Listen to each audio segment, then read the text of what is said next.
তো গত ক্লাসে আমরা যেটা দেখেছিলাম যে আমরা ওয়ার্ডপ্রেসের মাধ্যমে একটা ব্লগ সাইট তৈরি করেছি। তো আজকে এই টিউটোরিয়ালের 4 নম্বর অংশটি নিয়ে আলোচনা করব, অর্থাৎ এখানে আমরা আমাদের সাইটে চলে যাচ্ছি। তো সাইটে যাওয়ার পর আমাদের গত ক্লাসের যে আলোচনাগুলো ছিল যে আমরা এখান থেকে পেজগুলো তৈরি করেছিলাম, তারপর আমরা এখান থেকে বেশ কিছু মেনুসগুলো তৈরি করেছিলাম।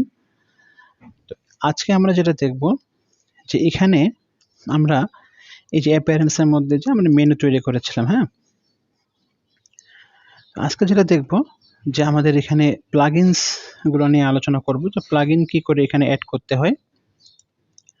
তো প্লাগইন বিষয়ে যেটা বলতে হবে যে প্লাগইন বলতে মূলত এটাই বোঝাচ্ছে যে আমাদের যে মানে ওয়ার্ডপ্রেস সাইট আছে, এই ওয়ার্ডপ্রেস সাইটের কার্যক্ষমতা আরো সুন্দর করে উপস্থাপন করার জন্য কিছু বিল্ট ইন ফাংশন থাকে এখানে, তাদেরকে আমরা প্লাগইন বলে থাকি।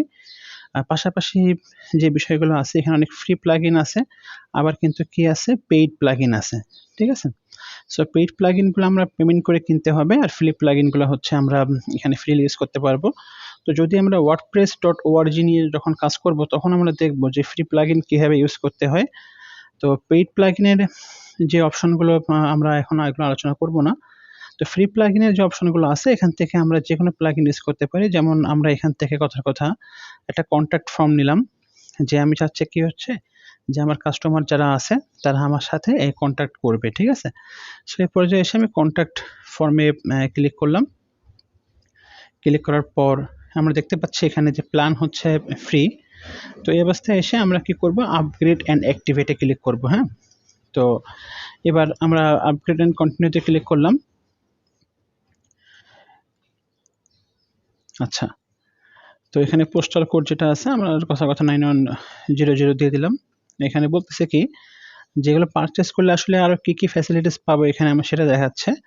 আর ফ্রি প্লাগইনের জন্য আমাদের অর্ডার ইনফরমেশন দিতে হবে বলতেছে। তো আমরা এখানে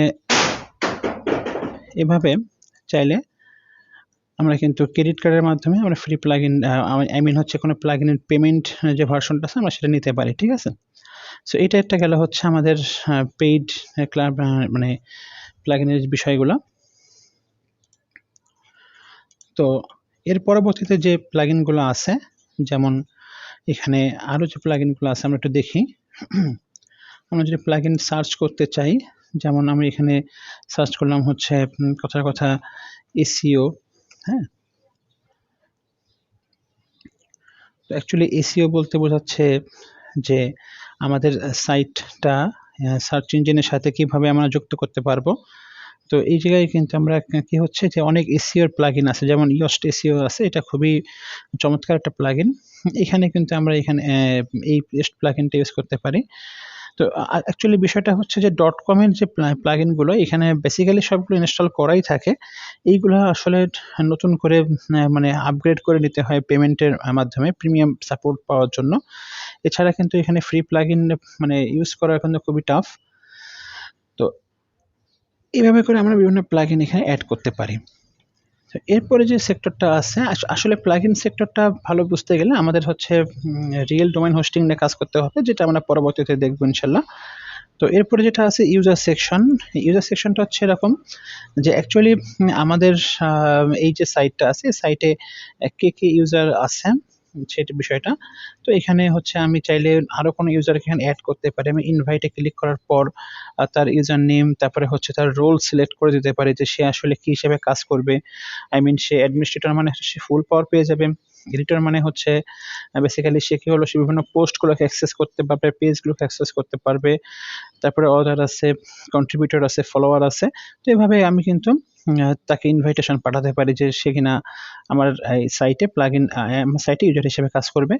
এবং এখানে কিন্তু আমরা আরো যে অপশনগুলো আছে, যেমন ফলোয়ার্স আছে, হ্যাঁ, ইমেইল ফলোয়ার্স আছে, ইনভাইটস আছে। এভাবে করে কিন্তু আমরা বিভিন্ন লোকদেরকে বিভিন্ন কাস্টমারকে আমরা কিন্তু ইনভাইট করতে পারি, ঠিক আছে। সো এরপরে যে বিষয়টা আছে আমাদের যে টুলস, এই টুলসে এসে আমরা একটু দেখতে চাই পাবো যে এখানে মার্কেটিং টুলস আছে, যে এর মাধ্যমে কিন্তু আমাদের হচ্ছে সাইটটাকে বিভিন্নভাবে মার্কেটিং এর মাধ্যমে সাইটটাকে রিচ করতে পারি। দেখেন এখানে বলতেছে যে want to connect with your audience on Facebook and Instagram, আসলে আমার ফেসবুকের সাথে আমি কানেক্ট করতে চাই কিনা। তো আমি এখানে আনলক দিস ফিচারে ক্লিক করলাম। তো এখানে আমাদের প্ল্যান বলতেছে যে কোনটা আমি নিব আসলে। তো এখানে কিন্তু অ্যাকচুয়ালি বলে দিয়েছে যে ফ্রি ভার্সন যেটা আছে সেটা কিন্তু অলরেডি এখানে অমিট করে রাখছে। প্রো ভার্সন যেটা আছে আমার ডলার দিয়ে সেটাই নিতে হবে। অ্যাকচুয়ালি এখানে ডলারের মাধ্যমে সব কিছু করতে হয়। আই মিন পুরোপুরি সাপোর্ট যেটা সেটা আসলে পাওয়া মুশকিল আমাদের হচ্ছে .com সাইটে। দেন এরপরে যে বিষয়টা আছে যে আমাদের সেটিংসের অপশনটা আছে, সেটিংসে আমরা চলে যাই। সেটিংসের যে জেনারেল অপশনটা আছে এখানে যে কিন্তু আমরা আমাদের আবার সাইটের টাইটেল যদি চাই চেঞ্জ করতে পারি, বা আমাদের ট্যাগলাইন যেটা আছে ওটা চেঞ্জ করতে পারি, আমাদের লোগোগুলো চেঞ্জ করতে পারি। দেন এরপরে হচ্ছে সাইটের যে অ্যাড্রেস আছে, কাস্টম অ্যাড্রেস যদি দিতে চাই, যদি ডোমেইন হোস্টিং কিনে থাকি আমি দিতে পারি। এখানে টাইম জোন টোন এগুলো সেট করে আমরা এগুলো কাজ করতে পারি। তো এরপরে যেটা বলতেছে ফুটার ক্রেডিট, হ্যাঁ এখানে আমি চাইলে ফুটার ক্রেডিট চেঞ্জ করতে পারি। যেমন আমাদের যে পেজটা আছে আমরা একটু লক্ষ্য করে দেখি, আমাদের পেজে কিন্তু নিচের দিকে এসে যে ক্রিয়েটিভ ফ্রি ওয়েবসাইট আর ব্লগ এট wordpress.com লেখাটা আছে, লেখাটা থাকবে যেহেতু আমরা সাবডোমেইন করতেছি, লেখাটা অবশ্যই থাকবে। পাশাপাশি আমরা কিন্তু চাইলে এখানে চেঞ্জ ফুটার ক্রেডিটও ক্লিক করতে পারি, এবং আমাদের এই লেখার পাশাপাশি আমাদের ফুটার অপশনটাও এখানে অ্যাড থাকবে। তো এখানে এসে আমরা একটু দেখে লক্ষ্য করে দেখে আসি, কিন্তু ফুটারের কোনো অপশন এখানে দেওয়া আছে কিনা। আই থিঙ্ক এখানে ফুটারের অপশনটা সাপোর্ট করে না এই থিমে, সো আমরা এখানে দিতে পারতেছি না। দেন এরপরে যেটা আছে হোম পেজ সেটিংস, আমরা চলে যাচ্ছি সেটিংসের পারফরমেন্সে। আচ্ছা, এই পারফরমেন্স সেটিংটা হচ্ছে যে আসলে আমাদের সাইটটা বিভিন্ন সেক্টরে পারফর্ম কি করে করবে সেই বিষয়টা এখানে দেখানো হচ্ছে। তো আমরা বিভিন্ন সিডিএন এর মাধ্যমে কন্টেন্ট ডেলিভারি নেটওয়ার্ক এর মাধ্যমে বিভিন্ন প্ল্যানকে আপগ্রেড করতে পারি। অ্যাকচুয়ালি সিডিএন ইউজ করা হয় বিভিন্ন, যেমন থার্ড পার্টি যে কাজগুলো আছে যেমন বুটস্ট্র্যাপ বা আরও যে ফাইলগুলো আছে এদের সাথে অ্যাক্টিভেট করার জন্য আমাদের এই সিডিএনটা প্রয়োজন হয়।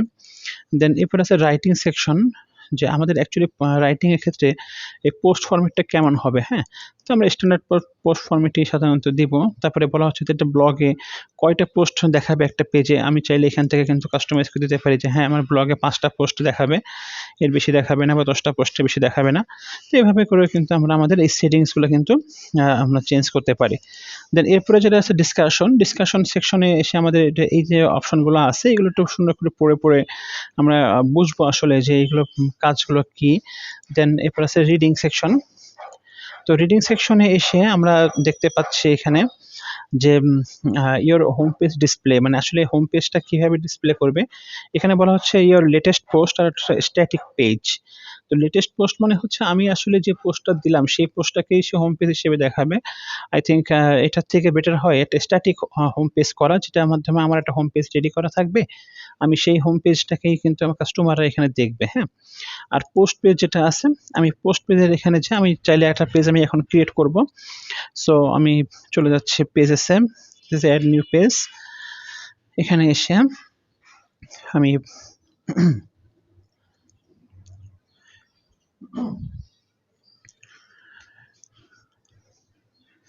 আচ্ছা, এই অবস্থায় এসে আমি এখানে কি হলো একটা পোস্ট পেজ করতে চাচ্ছি। তো ব্ল্যাঙ্ক পেজে ক্লিক করলাম, ব্ল্যাঙ্ক পেজে ক্লিক করার পরে আমি দিলাম হচ্ছে ব্লগ। ওকে, ব্লগ দিয়ে পাবলিশ করলাম। দেন আমাদের এই পেজটা ক্রিয়েট হয়ে গেছে। তো এই অবস্থায় আমি আবার আমার ড্যাশবোর্ডে চলে যাচ্ছি। তো যে সেটিংসে যেয়ে আমি চলে গেলাম হচ্ছে এডিটিং সেকশনে এসে আমি কিন্তু এখান থেকে দেখিয়ে দিব যে আমাদের হচ্ছে এই যে ব্লগ নামের যে পেজটা আছে এটা কিন্তু হচ্ছে আমাদের পোস্ট পেজ হিসেবে কাজ করবে। তো এই অবস্থায় এটাকে সেট আপ দিয়ে আমি সেভ চেঞ্জে ক্লিক করলাম। আচ্ছা, তো আমরা একটু লক্ষ্য করে দেখে আসি যে আমাদের আসলে পোস্টগুলো কী কী ছিল। আমরা একটু অল পোস্টে যাই। আমাদের কিন্তু এখানে পোস্ট একটা করা আছে, ওয়েলকাম পোস্ট একটা করা আছে, আমরা চাইলে আর একটা পোস্ট এখানে অ্যাড করতে পারি জাস্ট দেখার জন্য। তো লক্ষ্য করি আমাদের বিষয়টা হচ্ছে এরকম যে আমাদের এই যে মানে পেজটা আছে এখানে কিন্তু আমাদের ওই ব্লগটা কিন্তু আসেনি। হ্যাঁ, তো না আসার কারণ হচ্ছে, আচ্ছা আমরা আগে একটা পোস্ট করে দিয়ে আসি। দিলাম হচ্ছে ধরেন সেকেন্ড পোস্ট, ঠিক আছে, second post, this is my second post. হ্যাঁ, আচ্ছা।